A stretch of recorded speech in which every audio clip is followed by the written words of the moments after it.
Just বিএনপির প্রার্থীর বিপরীতে একই দলে স্বতন্ত্র মনোনয়ন যে প্রার্থী দিচ্ছেন তাকে ধাক্কা দিয়ে বের করে দেওয়া হয়েছে সামনে। ছাত্রদলকে দিয়ে ইসি ঘেরাও করে ভিতরে প্রভাবিত করা, এটা কিন্তু স্পষ্ট। ছাত্রদল বা বিএনপির মব বলার চেষ্টা করছে। এটা মব, আমরা মব শুধু না, এটা হচ্ছে রাজনৈতিকভাবে শক্তি প্রদর্শন করে একটি সাংবিধানিক প্রতিষ্ঠানকে তার স্বাধীনভাবে কাজ করার ক্ষেত্রে ব্যাহত করার। জি, আপনারা বলছিলেন যে ইলেকশন কমিশনের বিরুদ্ধে আপনারা অবস্থান নেবেন যদি ইসি নিরপেক্ষতা রাখতে না পারে।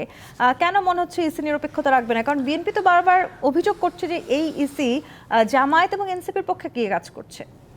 জামায়াত এনসিপির পক্ষে গিয়ে কাজ করছে, এটা আসলে জাস্ট রাজনৈতিক বলার জন্য বলেছে। ইসির হচ্ছে মনোনয়ন যাচাই বাছাই প্রক্রিয়ার যদি বিষয়গুলো আপনারা দেখেন খুব স্পষ্ট করে, যে আমরা দেখেছি যে কমিশনের কার্যালয়ে যেখানে মনোনয়ন যাচাই বাছাই প্রক্রিয়া হয়, জাস্ট বিএনপির প্রার্থীর বিপরীতে একই দলে স্বতন্ত্র মনোনয়ন যে প্রার্থী দিচ্ছেন তাকে ধাক্কা দিয়ে বের করে দেওয়া হয়েছে সামনে। আপনি গত দুদিন আগেও হচ্ছে অভিযোগ করার ফলে যে অভিযোগ করছে সেই প্রার্থীকে বাহিরে প্রকাশ্যে মারধর করা হচ্ছে।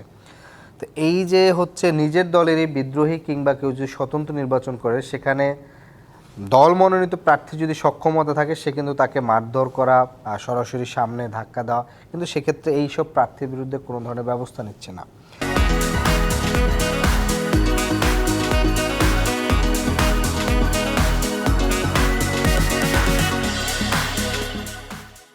আবার একই সাথে আমরা দেখেছি যে ঋণ খেলাপির দায়ে প্রায় অনেকেরই মনোনয়ন বাতিল হয়েছে, কিন্তু দ্বৈত নাগরিকত্বের একটা বিষয় চলে আসছে, সেখানে দেখেছি 2 থেকে 3 জনের মনোনয়ন বাতিল করেছে, কিন্তু একই সাথে কিন্তু এখনও সেই সংখ্যাটি আরও অনেকেই রয়েছে। তো ফলে এই যে ধরেন দ্বৈত নাগরিকত্বের ক্ষেত্রে ইসির ভূমিকা এবং হচ্ছে তার জায়গাটা কিন্তু একদম নিরপেক্ষতা কিন্তু প্রশ্ন আসছে।